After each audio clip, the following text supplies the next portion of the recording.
नमस्कार विद्यार्थियों, आज हम कक्षा 12 की पूरक पाठ्य पुस्तक का अंतिम अध्याय पढ़ रहे हैं और इस अध्याय का नाम है राजस्थान के गौरव। ठीक है, और इसका दूसरा भाग हम पढ़ रहे हैं। पहले भाग में हमने राजस्थान के गौरव बाबा रामदेव जी के बारे में और देवनारायण जी के बारे में जाना, और यहाँ हम समझ रहे हैं कि राजस्थान के जो वीर पुरुष हैं वो अपने कर्मों से, अपने कृतित्व से वो पूजनीय बन चुके हैं और उनके एक पूजा के स्थान बना दिए गए हैं और उन स्थानों पर वहाँ के जो लोग हैं, जो भी स्थानीय लोग हैं, उनके द्वारा उनकी पूजा की जाती है और प्रतिवर्ष उनके स्थान पर मेले भी भरते हैं। ठीक है ना, तो ये पूजनीय हो गए हैं। बात करते हैं आज हम संत जंभेश्वर की। तो संत जंभेश्वर भी कह सकते हैं या जाम्भोजी भी कह सकते हैं। तो इनका जन्म हुआ है पीपासर, नागौर जिले में इनका जन्म हुआ है और कृष्ण जन्माष्टमी को इनका जन्म हुआ था। नागौर में कृष्ण जन्माष्टमी को जन्म हुआ था और 34 वर्ष की आयु में इनकी माता और पिता का देहांत हो गया था। ठीक है, और जब देहांत हुआ तो उन्होंने अपनी जो भी संपत्ति थी उनको सब जो संपत्ति थी उसको बेच दिया, प्रदान कर दिया और किसी को, और ये फिर समाज सेवा में लग गए या प्रकृति के समीप ये चले गए, क्योंकि इनको उस संपत्ति से कोई लेना देना नहीं था। और उसके बाद इन्होंने समराथल में इन्होंने अपना मुकाम बनाया या कह सकते हैं आश्रम बनाया इन्होंने। ठीक है, समराथल में। ठीक है, तो वहाँ पर उन्होंने वो उपदेश देने लगे, जनता को बुराइयों के बारे में बताने लगे कि कहाँ की बुराइयों से हमें दूर रहना चाहिए और समाज में हमें अच्छाइयों की ओर प्रवृत्त होना चाहिए, और प्रकृति का महत्व इन्होंने समझाया। और इन्होंने ये जो मुकाम बनाया था इसमें किस उद्देश्य से बनाया इसको? एक तो धर्म की स्थापना के लिए, समाज में धर्म स्थापित हो। धर्म का मतलब कोई हिंदू या मुस्लिम धर्म नहीं है, बल्कि मानव धर्म की स्थापना हो। एक मनुष्य दूसरे मनुष्य के प्रति अपना कर्तव्य समझे। और उसके बाद में इन्होंने क्या किया? धर्म स्थापना के लिए और प्रकृति से सहजीवन के लिए इन्होंने वो मुकाम बनाया, अपना स्थान बनाया और वहाँ पर वो उपदेश देने लगे, भजन सत्संग करने लगे। तो इन्होंने धर्म की स्थापना के उद्देश्य से और प्रकृति के महत्व को स्थापित करने के उद्देश्य से उन्होंने अपना एक मुकाम बनाया था, अपना स्थान या आश्रम बनाया था। और उन्होंने 29 नियम बताए थे। कितने? 20 और 9। तो 20 और 9 को जब कहेंगे तो ये 20-9 ये हो जाएंगे, 20-9, और इसमें ई जोड़ दिया तो ये हो गया बिश्नोई संप्रदाय। ठीक है, तो इन्होंने कितने नियम बनाए? इन्होंने 20 और 9 यानी 29 नियम इन्होंने बनाए। और उनके जो मानने वाले थे, जाम्भोजी के जो अनुयायी थे, तो वो एक संप्रदाय बन गया और उस संप्रदाय को बिश्नोई संप्रदाय कहा गया। और वो बिश्नोई संप्रदाय के लोग क्या करते हैं? वो प्रकृति का महत्व समझते हैं। ठीक है, वन का महत्व समझते हैं और वन्य जीव का महत्व वो समझते हैं। तो इस प्रकार से उन्होंने ये 29 नियम बनाए और 29 नियमों को जो मानने वाले जो लोग थे वो बिश्नोई संप्रदाय कहलाया। तो वो बिश्नोई संप्रदाय के लोग क्या करते हैं? प्रकृति के महत्व को समझते हैं। और जाम्भोजी ने क्या किया? सिकंदर लोदी को गो हत्या न करने पर राजी कर लिया। ठीक है, कि वो मुस्लिम जो है सिकंदर लोदी हैं, तो वो गो हत्या के बारे में इतना उनको परेशानी नहीं थी। उनके वहाँ पर आम बात है कि गाय की हत्या है तो कोई परेशानी नहीं है, लेकिन जाम्भोजी ने कहा कि आपको ऐसा नहीं करना चाहिए। तो उनके कहने पर सिकंदर लोदी ने ये गो हत्या का जो विचार है इसको त्याग दिया था।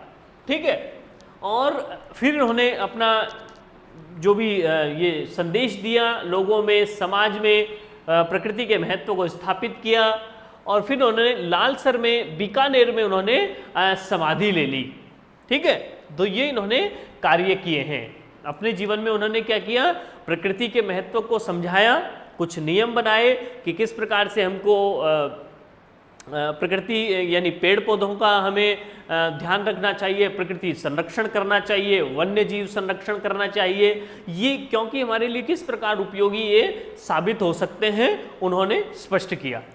तो इन्होंने लालसर में अंत में अपने जीवन में समाधि ले ली बीकानेर जिले में। और उसके बाद में एक खेजड़ली बलिदान का भी एक यहाँ पर दृश्य उपस्थित किया गया है। ये खेजड़ली बलिदान क्या है?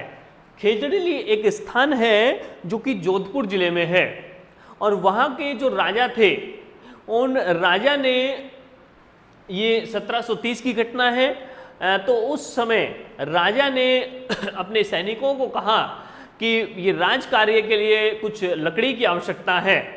तो वो जो सैनिक थे, उनके जितने भी आदमी थे राजा के, वो सब कहाँ गए? वो खेजड़ली नामक गांव में गए।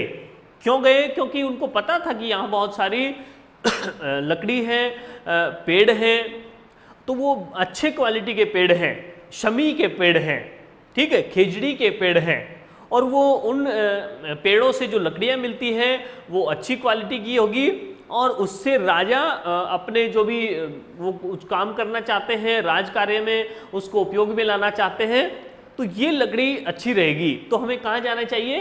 खेजड़ली ग्राम में जाना चाहिए। तो वहाँ जब वे लोग सभी जाते हैं तो वो क्या करते हैं, वो सभी पेड़ों को काटने लगते हैं। तो पेड़ों को जब काटने लगते हैं तो उस वहाँ पर बहुत से विष्णोई संप्रदाय के लोग थे, और उनमें एक जो स्त्री अमृताबाई भी थी। अमृता भी कह सकते हैं या इमरता भी कह सकते हैं, ठीक है, या इमरती भी कह सकते हैं, ठीक है। तो ये जो महिला थी, इन्होंने क्या किया? इन्होंने कहा कि आप पेड़ों को मत काटिए, ये ठीक नहीं है। हमने जो एक नियम बनाए हैं, ये हमारा धर्म है कि हम पेड़ों की सुरक्षा करें, ये हमारा आवास है, ठीक है। तो उन्होंने राजा से प्रार्थना की, लेकिन राजा तो सुनने वाले नहीं थे आम जनता की।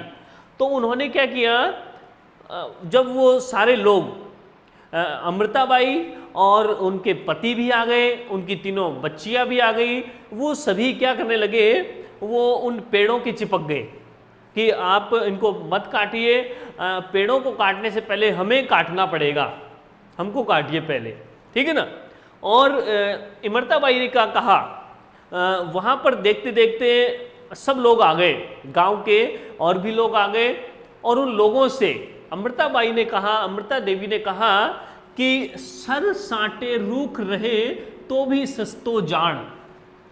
उन गांववासियों से कहा कि यदि हमारा सिर के बदले में, साटे का मतलब है सिर के बदले में रूख रहे, पेड़ बच जाए, अगर हमारे सिर के बदले में ये पेड़ बच जाएंगे तो भी सस्ता सौदा होगा। किस प्रकार होगा कि हमारा सिर कट जाएंगे, अगर हम मर भी जाएंगे तो कोई बात नहीं होगी, ठीक है ना, क्योंकि ये पेड़ बचे रहेंगे। और अगर पेड़ बचे रहे तो हमारे जैसे यहाँ पर बहुत सारे लोग जन्म ले सकते हैं और जीवित रह सकते हैं बहुत समय तक, ठीक है। अगर ये पेड़ ही नहीं होंगे, प्रकृति नहीं होगी, ठीक है, तो उस प्रकार हमें किस प्रकार हमारा जीवन रहेगा, हम किस प्रकार सरवाइव करेंगे, ठीक है, हमारा जीवन बहुत कष्टप्रद हो जाएगा। तो इसलिए उन्होंने कहा, अमृता देवी ने, कि अगर सिर कट जाने पर भी ये पेड़ बच जाते हैं तो भी सस्ता सौदा होगा। तो इसलिए अमृताबाई ने क्या किया, वो पेड़ों पे चिपक गए, लेकिन राजा के सैनिकों ने कुछ भी नहीं सोचा और उन सबको वहां पर काट दिया, मार दिया, ठीक है। तो और इस घटना में 1730 में हुई इस घटना में कुल लगभग 363 लोगों ने वहां जान दे दी। 363 लोग वहां शहीद हो गए, पेड़ों को बचाने के लिए, प्रकृति को बचाने के लिए, ठीक है ना। तो ये जो लोग थे वो कौन से लोग थे? वही लोग थे, वही विश्नोई संप्रदाय के लोग थे जो संत जाम्भोजी के अनुयायी कहलाते हैं। तो इस प्रकार जाम्भोजी तो चले गए, लेकिन उन्होंने ऐसी अलख जगाई थी, ऐसी सीख प्रदान की थी कि वो बाद में भी कई वर्षों तक वो चलती गई। ठीक है, तो ये तो है संत जाम्भेश्वर जी या जाम्भोजी। फिर बात हम करते हैं गोविंद गुरु की। तो गोविंद गुरु के बारे में हम समझते हैं कि डूंगरपुर के बांसिया स्थान पर इनका जन्म हुआ है और 1858 में इनका जन्म हुआ है। 1858 में बांसिया नामक गांव में बंजारा परिवार में इनका जन्म हुआ है। ये बंजारा परिवार से संबंधित हैं और बंजारा परिवार क्या करते हैं? आदिवासी लोग हैं और वो घुमंतू जाति के होते हैं। घुमंतू प्रकार की उनका स्वभाव होता है। ठीक है ना, बंजारे लोग क्या करते हैं? एक स्थान से दूसरे स्थान पर, दूसरे से तीसरे स्थान पर वो घूमते रहते हैं। ठीक है, ये घुमंतू प्राणी होते हैं। ठीक है ना, तो उन्होंने क्या किया? फिर 1880 में दयानंद सरस्वती से इन्होंने मुलाकात की और 3 वर्ष तक उनके सानिध्य में ये रहे। तो 1880 में दयानंद सरस्वती के सानिध्य में रहे गोविंद गुरु और उनसे मानवता की सीख इन्होंने ग्रहण की। ठीक है ना, और फिर उन्होंने गोविंद गुरु ने क्या किया? संप सभा की स्थापना की। संप सभा, और संप सभा की स्थापना क्यों की गई? सब लोगों को एकत्रित करने के लिए, समाज की बुराइयों को दूर करने के लिए। ठीक है ना, तो इन्होंने क्या किया? समाज की बुराइयों को दूर करने के लिए एक संप सभा इन्होंने बनाई। और उसमें क्या था? उसमें भजन और सत्संग के बारे में बताया गया। ठीक है ना, सत्संग मतलब अच्छे व्यक्ति का संग करना। तो इन्होंने भजन और सत्संग वहाँ होते थे और उन्होंने क्या सीख दी? अपने उपदेशों में, अपने संदेशों में उन्होंने क्या कहा कि चोरी नहीं करनी चाहिए, मद्य और मांस का सेवन हमें नहीं करना चाहिए, विदेशी वस्तुओं का बहिष्कार करना चाहिए क्योंकि अंग्रेजों का शासन उस समय था। ठीक है ना, तो हमें उन अंग्रेजों को या ब्रिटिश शासन को हमें क्या करना चाहिए? उनका बहिष्कार हमको करना चाहिए। और उस समय एक गीत भी प्रचलित हो गया था उस समाज में, और जो कि कौन सा गीत है कि भुरोटिया रे नी मानू रे नी मानू। भुरोटिया का मतलब है ये भूरे रंग के या गोरे व्यक्ति। गोरे व्यक्ति कौन है? अंग्रेज। तो हे अंग्रेज, हे गोरे व्यक्ति, मैं तुम्हें नहीं मानूंगा या तुम्हारे शासन को मैं स्वीकार नहीं करूंगा या तुम्हें यहाँ नहीं रहने दूंगा। ठीक है, तो उस समय के जो लोग हैं, उस समय के समाज में ये जो गीत था वो प्रचलित था। और कौन सा गीत है? भुरोटिया रे नी मानू रे नी मानू, अर्थात अंग्रेज मैं तुम्हें स्वीकार नहीं करूंगा। ठीक है ना, तो इस प्रकार से ये है। और गोविंद गुरु के जो भी वहाँ समाज के लोग थे उन्होंने संदेश दिया, वही प्रकृति का महत्व उन्होंने समझाया, बुराइयों को दूर करने के लिए उन्होंने प्रेरित किया समाज को, और विदेशी के बहिष्कार के लिए उन्होंने कहा। और वहाँ पर वो जो एक मानगढ़ का जो एक पहाड़ था, उस मानगढ़ के पहाड़ पर भजन सत्संग होते थे। संप सभा के जो भी सभा होती थी वहाँ होती थी मानगढ़ के पहाड़ पर। तो एक बार क्या हुआ, 1913 को मानगढ़ के पहाड़ पर सन 1913 में मानगढ़ के पहाड़ पर एक हत्याकांड हुआ।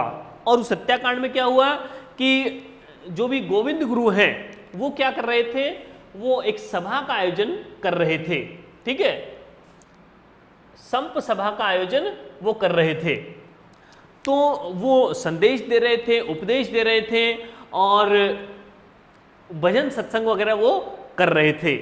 तो अंग्रेजों ने सोचा कि यह किस प्रकार लोगों को एकत्रित कर रहा है और हमारे प्रति यानी अंग्रेजों के प्रति ये विद्रोह की भावना लोगों में भर रहा है, तो इसलिए इसका दमन किया जाना आवश्यक है। इसको गोविंद गुरु को क्या करना चाहिए, इसको दमन करना चाहिए इनका, ठीक है ना।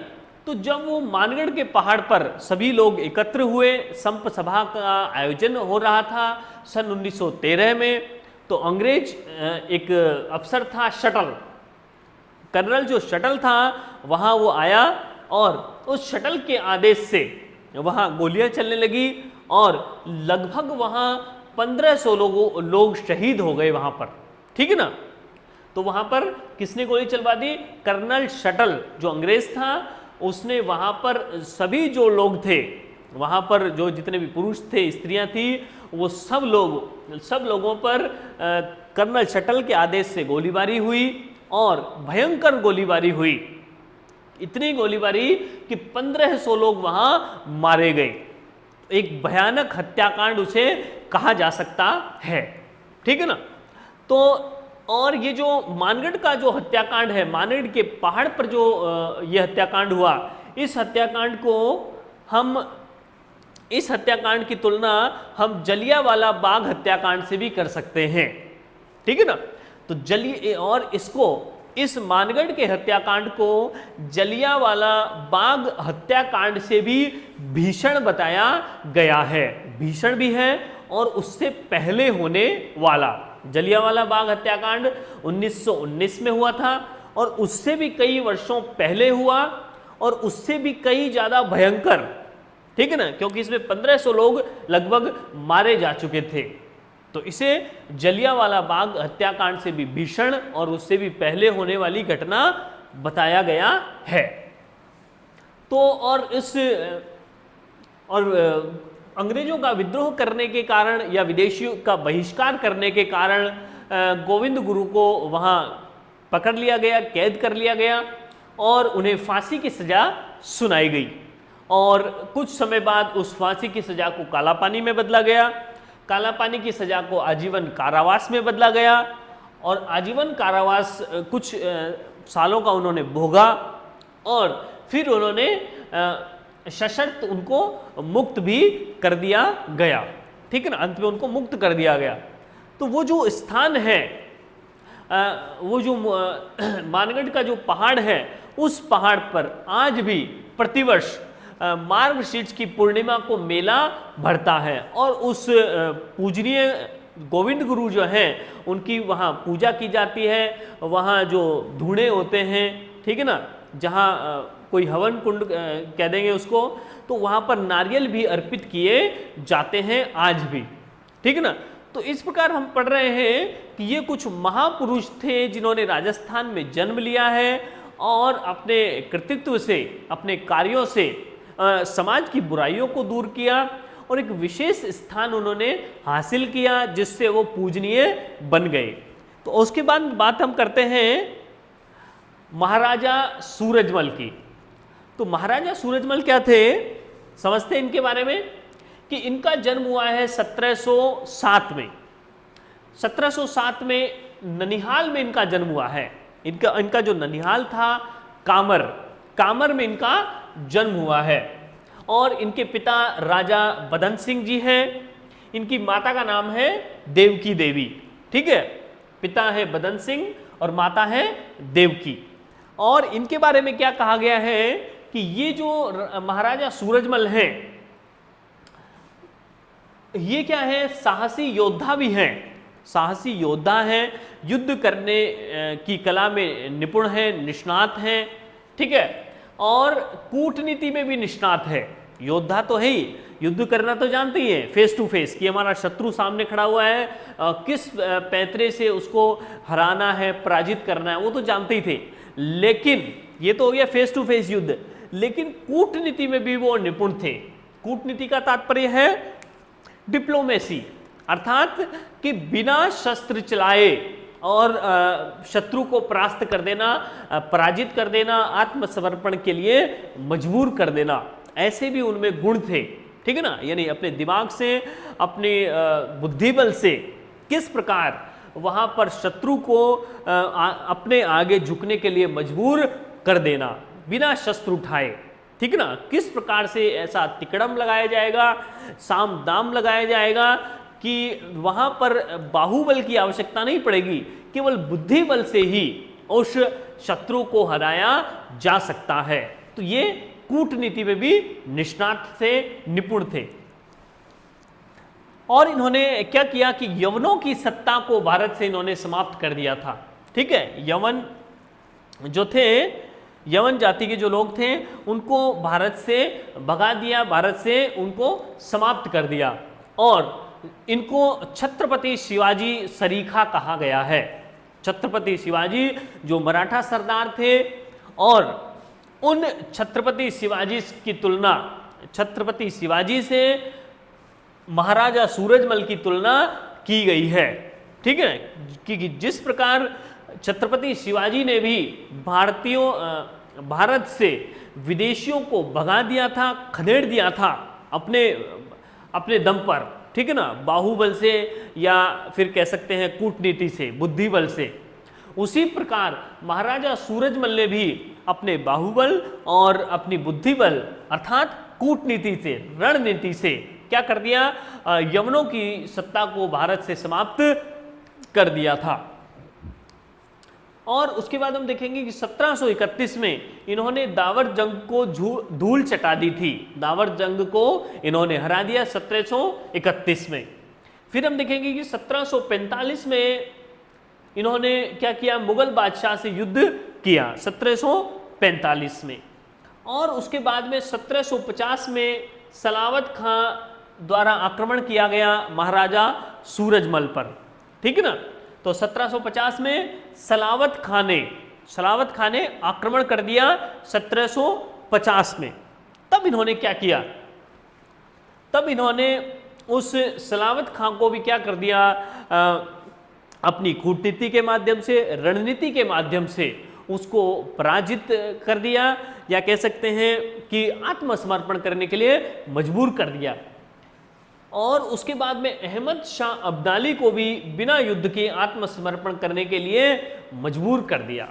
ठीक है ना, तो यहाँ पर सलावत खां को भी किया।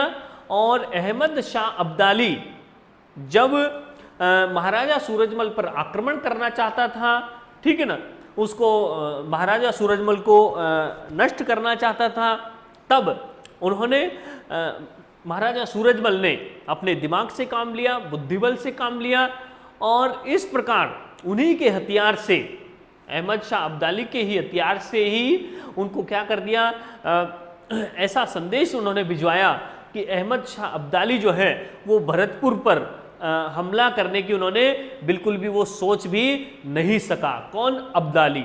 ठीक है ना, और वो वहाँ से वैसे ही चला गया। ठीक है ना, तो अहमद शाह अब्दाली को भी बिना युद्ध के भी आत्मसमर्पण करने के लिए महाराजा सूरजमल ने मजबूर कर दिया था।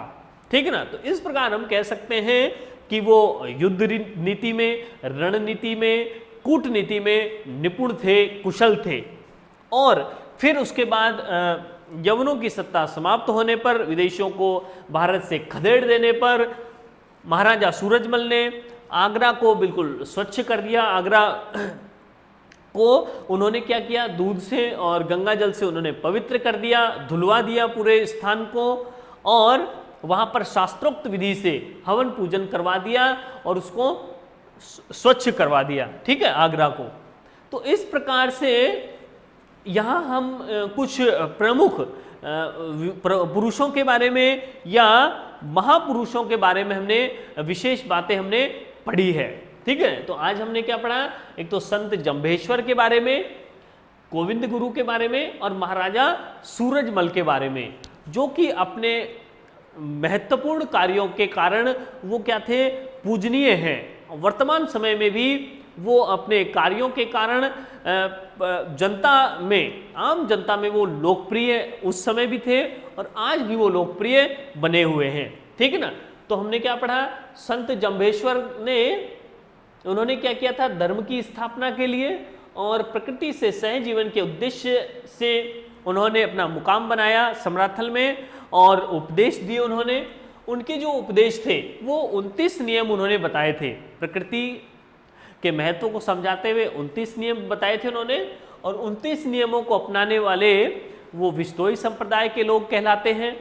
और विश्नोई संप्रदाय में एक जो स्त्री है अमृताबाई है, और ये अमृताबाई का जो बलिदान है वो खेजड़ली का बलिदान कहलाता है। खेजड़ली में अमृताबाई का बलिदान हुआ था पेड़ों को बचाने के लिए, और उसके साथ उनके सहित 363 लोग यहाँ मारे गए थे।